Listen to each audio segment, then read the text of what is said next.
Nah, kalau perempuan yang selingkuh laki-lakinya, kan hak cerai itu ada pada laki-laki. Iya. Nah, bolehkah si perempuan ini menuntut cerai? Hadis yang mengatakan haramallahu 'alaiha raihatul jannah, Allah haramkan bagi wanita minta cerai kepada suaminya. Bau surga aja haram buat dia.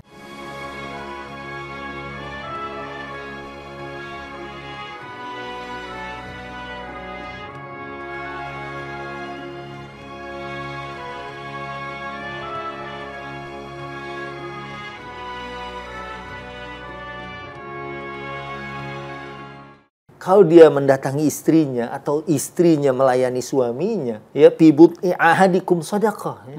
Artinya saat dia saling berhubungan itu aja ada sodakohnya. Kan berarti ada nilainya. Itu kalau sekedar kebutuhan biologis. Apalagi yang lebih dari itu kan. Menjalankan perintah Allah. Dunia ini nggak akan berputar kalau tidak ada pernikahan yang kemudian melahirkan keturunan dan seterusnya dan seterusnya. Mungkin kalau dulu pada nggak mau nikah dan nggak mau pada punya anak, di tahun 1900 saja udah habis nih dunia. Kita, gitu kan. Ternyata sampai sekarang ada. Masih banyak orang yang kemudian memiliki keturunan dan keturunannya dari hasil satu pernikahan yang legal. Gitu. Iya. Nah, Ustadz juga ini kadang nih penyebab perselingkuhan itu adalah curhat yang salah sasaran. Suami nggak enak, istrinya curhat di medsos. Dari medsos masuk ke DM. Dari DM minta grup nomor WhatsApp. Mulai. Begitu juga sebaliknya. Istri gak enak, kita ngeluh di medsos. Disamber di DM sama cewek lain. Udah kita masuk ke WhatsApp dan lain sebagainya. Nah, sejauh mana seharusnya seorang istri dan suami itu curhat? Kan kita nih manusia pasti punya masalah dan kita gak bisa pikul sendiri dalam beberapa hal ya, karena kita lemah gitu. Ini sering nyontoin saat kita nih nyium siku aja gak bisa nih. Betapa lemahnya manusia gitu kan. Nah, curhatnya itu kemana kalau ada masalah antara suami istri? Ya, kalau secara ideal kan pastinya kepada Allah ya. Artinya jarak antara dirimu dengan Tuhanmu itu kan sejarak dahimu dengan sejadahmu sesungguhnya. Kalau orang itu paham. Iya, kadang karena Allah gak nyamberin balik, gak langsung jawab, kita kurang nih saat. Iya, kadang dia juga nggak paham isyarat. Iya. Ya, kalau dia tidak hatinya ini kan dia nggak paham isyarat dari Allah Subhanahu Wa Taala. Tapi kalau seorang yang memahami itu adalah pesan dari Tuhan ya, pesan dari Allah ya, pasti dia bisa menerima itu ya. Mungkin karena hatinya juga tidak bersinar ya, hatinya juga karat ya. Kalla balrana ala qulubihim ma kanu yaksibun, karena perbuatannya kemudian hatinya berkarat. Hati berkarat tidak akan bisa menerima sinar gitu. Tidak akan bisa memantulkan cahaya balik gitu kan setelah dia menerima cahaya itu. Ya, makanya kita butuh cahaya hati kayaknya. Iya. Kalau nggak ya hatinya nggak bisa menangkap cahaya, ya dia nggak bisa memahami atau menerima pesan-pesan Rabbani, pesan-pesan ilahi gitu ya kan. Kalau di luar Allah, Sat, ya kalau bagaimana Islam mengatur nih? Iya, sekarang ini agak-agak ngeri juga gitu ya, karena kita jangan sampai curhat salah alamat ya. Kayak maaf nih, ini di luar tema gitu ya. Kebetulan pernah saya habis sholat Jumat, kemudian ada jenazah, ya kemudian setelah disolatkan, kan rapi tertutup, ya, yang mandikan aja nggak ngomong aibnya, kan nggak boleh kan menceritakan aibnya, aib fisiknya, ya kan kelihatan dan segala macamnya kan nggak boleh. Ada yang bisikin saya, waduh, parah tuh Pak Ustadz. Ya kan, baunya aja itu bau kotoran manusia. Dia itu meninggalnya tuh Masya Allah. Aduh, padahal tadi ya kan, yang memandikan aja harus menutup itu, dia membongkar, memindahkan yang tadinya saya nggak tahu, ya kan. Akhirnya ya karena kita tahu ya sebutlah mahasina mautakum, ya kan. Artinya kebaikan dia aja, udah yang jelek-jeleknya nggak usah deh, ditutup aja gitu ya. Nah, kita khawatirnya salah curhat itu justru malah ke orang-orang yang, apalagi sekarang zaman medsos gitu kan. Kalau dia menceritakan itu tidak menyebut namanya, hanya sekedar diambil ibrohnya masih mending. Ada kasus begini nih. Sekarang kadang-kadang gitu kan, wah, jadi ketahuan sama semua orang kan, tidak safety-nya kan begitu. Tuh. Ada ruang-ruang privasi kita yang akhirnya terbuka. Dianya sih nggak ngomong, cuma diceritain. Emang kenapa dia Pak Ustadz? Seandainya dia curhat kepada Ustadz, itu suaminya kan akhirnya, ya kan? Emang yang paling aman adalah kepada Tuhan. Ya kalau yang kedua kita cari sosok orang. Saya dulu waktu masih muda, umur ya kalau saya berangkat haji kira-kira 15 tahun yang lalu, kebayangkan umur saya waktu itu 30. Malah saya berangkat, kalau nggak salah saya umur 32 berangkat haji. Itu ada orang yang dia nyari pembimbingnya yang tua. Oh, sengaja. Sengaja tuh. Suami istri, dia maunya nyari yang tua. Udah. Karena dia kadang-kadang motivasi dunianya tuh udah kurang gitu kan. Udah kalau ngasih nasihat tuh nggak ada tendensi apapun gitu. Udah gitu. Mungkin kita bisa cari seorang yang di samping alim juga dia sudah banyak makan asam garam gitu. Kita khawatir aib itu jadi tersebar. Atau kalau sama-sama muda nih, ya kan? Misalnya saya 50 tahun, yang curhat 30. Ya kan? Dia curhat, suami saya umur 85, Pak Ustadz udah nggak bisa ngapa-ngapain. Wah, udah mendingan sama saya, benar gitu kan. Nah, itu kan bisa aja kan terbuka hal-hal seperti itu. Benar. Kita khawatir juga seperti itu. Ya, kalau bukan kita menyelesaikan masalah, justru menambah masalah lagi yang baru. Iya. Kalau aneh sih berdasarkan pengalaman, saat mungkin salah satu yang bisa juga digunakan adalah curhat silang gitu kan. Wah. Si istri kalau ada masalah pada suaminya dicurhatin dan dikeluhinnya ke ayah dan ibunya si suami. Wow, gitu. Karena kalau dicurhatin ke ayah dan ibunya sendiri pasti belain si istri. Tidak objektif. Tapi kalau ke sana biasanya karena kasih sayang orang tua akan menegur anaknya karena dia juga ingin pernikahan ini utuh. Begitu juga sebaliknya. Mungkin itu juga diilhami Quran kali Beb ya. Kalau kita lihat hakaman min ahlihi wa hakaman min ahliha kan ya, di dalam ayat kan hakam itu kan orang yang dicintai, orang yang mencintai kita. Karena biasanya orang yang mencintai akan menasehati dengan cinta. Kalau orang luar tuh nggak peduli, boro-boro, mungkin tiba-tiba kelihatannya aja dia empati dengan kita, padahal dalam hatinya. Nah, selanjutnya kalau orang sudah jelas selingkuh, entah itu istri atau suami. Nah, sikap kita itu gimana seharusnya? Ini sih kan dia sudah melakukan kezaliman, sudah melakukan satu perbuatan yang maksiat. Sesungguhnya sih, baik laki atau perempuan, istri atau suami, ini kembali kepada diri. Kalau dia melihat di situ ada peluang untuk memperbaiki diri, ya dia bisa melanjutkan kan. Iya kan? Apalagi kalau kita lihat orang-orang yang bertakwa itu, yang merupakan ahli surga itu kan salah satu cirinya di samping wal kazimin al ghaiz wal afina anin nas. Dia mampu menahan marahnya dan kemudian memaafkan orang. Wal afina anin nas. Wallahu yuhibbul muhsinin. Kemudian perbuatan ihsan dia dengan memberikan maaf, ini mudah-mudahan akan memberikan efek jerah. Karena gue tuh udah dimaafin. Ya, ada seorang perempuan yang misalnya karena ada hubungan pekerjaan, ya, dia tuh nggak mau misalnya WA langsung. Dia maunya ini. Dia bilang nggak usah ke saya langsung deh, Pak. Katanya saya ini lagi mau bener dan saya baru habis mengalami sesuatu yang buruk. Ya, saya khawatir lagi terjatuh ke dalam lubang yang sama, ya, sehingga dia memproteksi dirinya. Dan itu mungkin saja diawali dari sifat pemaaf dari pasangannya. Nah, ini laki-laki atau perempuan. Ya, istilahnya ini kalau tetangga saya orang pinggiran London mengatakan I owe you one, katanya kan. Dia punya utang budi satu sama dia sehingga akan lebih sayang, gue dimaafin. Kecuali masih lagi saat dan langsung cetak. Dan itu juga pilihan. Artinya kalau dia, kayaknya ini adalah merupakan jarimatun kubro. Ini adalah merupakan satu penyimpangan yang besar. Apalagi dianya tidak pernah melakukan hal itu. Ini kan kadang-kadang kan orang tuh nggak adil ya. Dia sendiri sering melakukan itu, sementara pasangannya dituntut untuk tidak melakukan hal itu. Ya kan? Kalau dia, gue ideal kok. Ya, gue udah nahan diri gue sendiri. Padahal gue bisa sebagai laki-laki misalnya. Gue nggak bisa maafin lo. Ya, dan ini kan sebetulnya cukup alasan juga karena masalahnya adalah masalah syar'i. Betul. Ya, karena dia sudah melakukan pelanggaran syariah. Nah, yang itu kalau istilahnya Habib tadi iya. begini.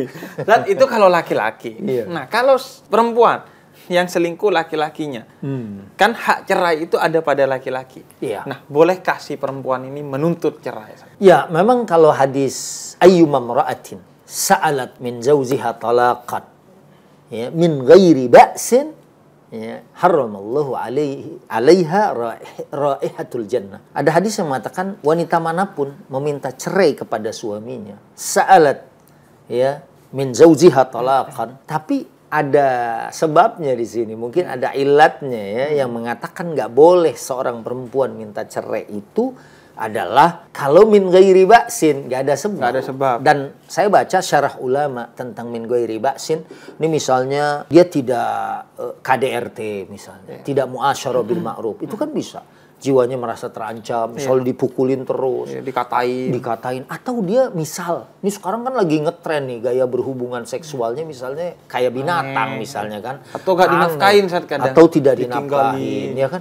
Saya sebab zaman ini mendapatkan waktu umroh ada orang yang bilang seorang suami itu memerintahkan istrinya supaya juga melayani temannya dia dan bersama gitu dengan dia dan mendatangi dari tempat yang diharamkan oleh Allah Subhanahu wa taala. Akhirnya saya bilang bismillah, talak. Kalaupun ini ngadu ke kantor urusan agama, ini langsung diputus biasanya. Karena ini bahaya, menyangkut keselamatan dirinya sendiri. Misalnya dia apa-apa pisau, ya kan? Nah, salah satu saya mendapatkan syarah tentang hadis ini ada min ghairi ba'sin itu adalah kalau dia nggak ada sebab. Tapi kalau dia salah satunya azina adalah sebab yang kemudian membolehkan seorang wanita bahkan untuk meminta cerai.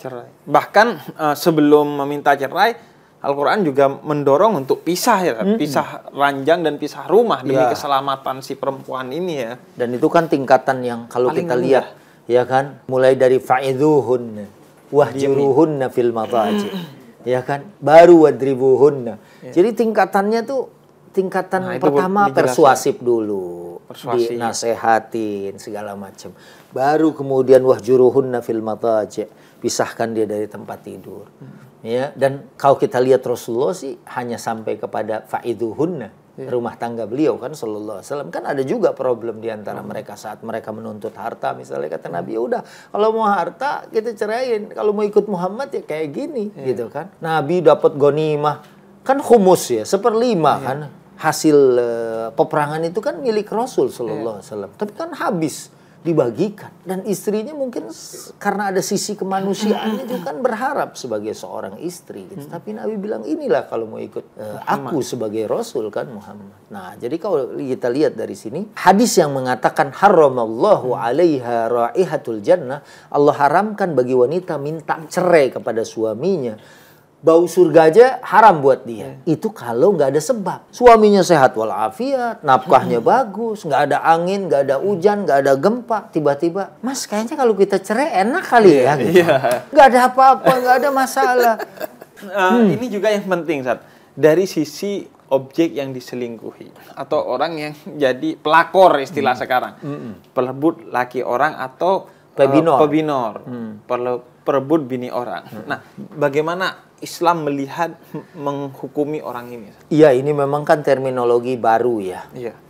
Sebenarnya kan kita juga kalau di zaman dulu ulama-ulama kita, guru-guru kita ya, para habaib misalnya yang punya istri lebih dari satu, kita tidak akan bisa mengatakan mereka itu selingkuh karena jalan mereka kan syar'i. Ya, dan mereka jauh dari hal-hal yang sekarang ini terjadi gitu. Kalau mereka misalnya kemudian ada orang tuanya mengantarkan, ya misalnya kiai atau apa, guru, ustadz ini nikahkan, itu kan nggak bisa dikatakan sebagai dia itu merebut laki-laki orang. Dalam terminologi itu saya tidak sepakat bahwa mereka dikatakan pelakor dan pebinor. Yang jadi ini memang ada ya orang yang saya pernah dengar gitu, dia tuh kalau ketemu dengan laki-laki beristri dia udah girang gitu, timbul adrenalin dan hasratnya dia itu untuk merusak. Ini kan yang nggak boleh ya. Nah, ini mungkin yang pelakor atau pebinor yang memang dia punya niatan dari awal tuh memang saya akan rusak ya. Apalagi kalau diawali dari ini kok harmonis banget nih. Iri dia. Iya, jangankan tidur dia bersama, ya kan kemana-mana bersama, ya kan. Apa-apa sama. Ada orang yang punya keinginan, saya akan pisahkan dia. Ini saya lupa sebetulnya ada keterangan tentang hal ini ya, tentang keburukan orang yang punya kecenderungan ya, memisahkan orang. Karena yang mempersatukan dia adalah Allah. Iya, kan ada syaitan ya kan yang seperti itu, yang punya semangat ya, atau keinginan untuk justru malah memisahkan orang-orang yang sudah dipersatukan oleh Allah Subhanahu wa taala. Jadi dia lagi cosplay jadi setan lah kira-kira ya. Karena Allah yang mempersatukan mereka, tapi dia yang memisahkan mereka. Dan itu tidak hanya berlaku pada pernikahan, bahkan pertemanan, persahabatan, bisnis, hubungan bisnis. Siapa yang memisahkan itu dilarang dalam agama. Iya. Makanya kita nggak boleh menawar barang yang ditawar saudara kita. Tidak boleh meminang pinangan. Kalau udah selesai baru beres. Ya kan, kita kan ada, Pak ini berapa? Ya itu lagi mau dibayar Pak. Ya saya berani 3 kali lipat Pak. Itu kan nggak boleh di dalam Islam. Begitu juga pertunangan. Orang yang sudah tunangan tidak boleh dimasuki oleh orang lain. Jadi kalau istilah sebelum janur kuning melengkung, ya kan? Ini sih bisa nih kita salib di tikungan, kan? Ini sesuatu yang sebenarnya nggak boleh. Kalaupun kita udah tahu dia di khitbah, dia sudah ini, kita biarkan dulu sampai dia urusannya selesai. Makanya Ane selalu bilang, Ustaz, kalau ingin hubungan di luar pernikahan yang nggak bisa ketikung, ya bukan pacaran tapi tunangan. Karena kalau pacaran kan masih bisa ditikung. Iya, boleh ditikung kan artinya. Karena pacaran itu tidak berorientasi kepada pernikahan kan. Tapi kalau pertunangan sudah berorientasi pada pernikahan, dan orang yang sudah memikirkan pasangannya itu akan menjadi suami atau istrinya, pasti dia akan jaga. Gak kira tuh orang tunangan istrinya dirusak gitu. Ini calon istri saya, harus yang saya jaga ini. Nah, Ustaz, tipsnya Ustaz, ini untuk mencegah dari peluang-peluang yang merusak kesakinahan, kemawaddahan, dan kerahmatan dari pernikahan. Iya, makanya sebenarnya ya kalau kita lihat Nabi itu sampai mencontohkan bukan saja makan bersama ya, minum dari gelas yang sama, makan dari piring yang sama, bahkan mandi bersama. Ini kan sebetulnya komunikasinya tuh luar biasa, kedekatannya juga luar biasa. Ya apalagi kalau mereka tahu kita nikah itu ayat Allah, wa min ayatihi an khalaqalakum min anfusikum azwaja. Dan bahkan menikah itu keagungannya sama dengan penciptaan manusia. Wa min ayatihi khalqus samawati wal ard, yang pertama penciptaan langit dan bumi. Kemudian yang ayat kedua-duanya ya, itu kan 20, 21, 22. Itu menciptakan manusia ya. Jadi penciptaan manusia, langit dan bumi dengan pernikahan adalah merupakan ayat. Kalau dia tahu bahwa itu adalah merupakan ayat, dan ini juga amanah dari Allah Subhanahu wa taala yang harus dijaga ya, min kibalain ya, dari kedua sisi, baik itu zauj atau jauzah, sama-sama menjaga. Kemudian memberikan kepercayaan yang penuh, komunikasi yang tidak tersumbat gitu. Kalau ada masalah apa-apa ya, kemudian wasyawirhum fil amr, bermusyawarahlah dalam setiap urusan ya. Dan yang terakhir pastinya banyak mendoakan pasangan. Jadi orang mungkin berpikir baca Rabbana hablana min azwajina wa dzurriyyatina qurrata a'yun tuh dulu waktu belum dapat pasangan gitu ya. Padahal ayat ini terus bisa kita baca ya, karena yang namanya pasangan hidup kita mungkin berubah karena satu hal ya kan, kemudian juga zuriyah kita, keturunan kita juga selalu kita doakan supaya jadi qurrata a'yun. Nah, insyaallah keluarga kita tetap terjaga, walaupun saya merasa ujian rumah tangga itu adalah satu keniscayaan gitu kan. Dan artinya, bentuk penjagaan juga ya, dan agar semakin merekat gitu. Iya, mustahil nggak ada rumah tangga yang tanpa adanya ombak gitu. Karena kita kan mengarungi bahtera rumah tangga. Namanya kan gitu kan, selamat menempuh hidup baru. Ya, menjalani bahtera rumah tangga. Ya kan di sana ada ombak, di sana ada karang, di sana ada mungkin ikan-ikan besar yang akan berlompatan di bahtera kita. Itulah seperti itu. Bahkan kalau nggak ada gitu, kita patut curiga nih. Diam-diam nggak taunya selingkuh. Iya. Gitu. Nah, itu jadi romantis itu menjadi juga penting ya. Dan itu bisa diawali juga dari mungkin bahkan panggilan, sebagaimana Rasul yang memanggil Sayyidah Aisyah radhiyallahu anha sebagai Humaira yang pipinya kemerah-merahan karena komunikasi ini juga menjadi penting. Dan yang kedua, kata Ustaz tadi, musyawarah dengan cara-cara yang baik. Musyawarah, ajak makan dulu, dan lain sebagainya. Kemudian saling mendoakan satu sama lain agar Allah yang menjaga. Dan yang terakhir adalah saling memberi kepercayaan. Seperti tali, karet sekalipun kalau terus ditarik, itu pasti putus. Tapi kalau terus dikendorin, maka makin enak. Dan kalau putus kena tangan kita sendiri. Iya, sakit. Ustaz, terima kasih udah hadir di kita. Dan semoga yang belum punya jodoh dikasih jodoh. Amin. Ya, kan? Yang sudah punya jodoh semakin rekat hubungannya. Amin. Insyaallah. Dan yang belum punya anak, insyaallah seperti Al-Fagir ini dikasih anak segera, insyaallah. Amin.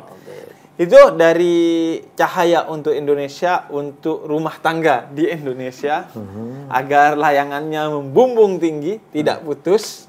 Walaupun ditarik ulur, tarik ulur tetap terbang. Tetap terbang, insyaallah. Dan jangan lupa di-share video-video di channel Cahaya untuk Indonesia, di like, di komen juga, agar lebih banyak orang yang mendapatkan pencerahan ini. Apalagi dengan Ustadz sudah ada banyak sekali video sama Ustadz Subki di channel Cahaya untuk Indonesia ini. Boleh nanti dibagikan ke saya lagi juga ya. Bagikan lagi. Ustadz ada yang nasihatin nih. Nah, kan kita saling mengingatkan, insyaallah. Terima kasih. Wassalamualaikum warahmatullahi wabarakatuh. Waalaikumsalam warahmatullahi wabarakatuh.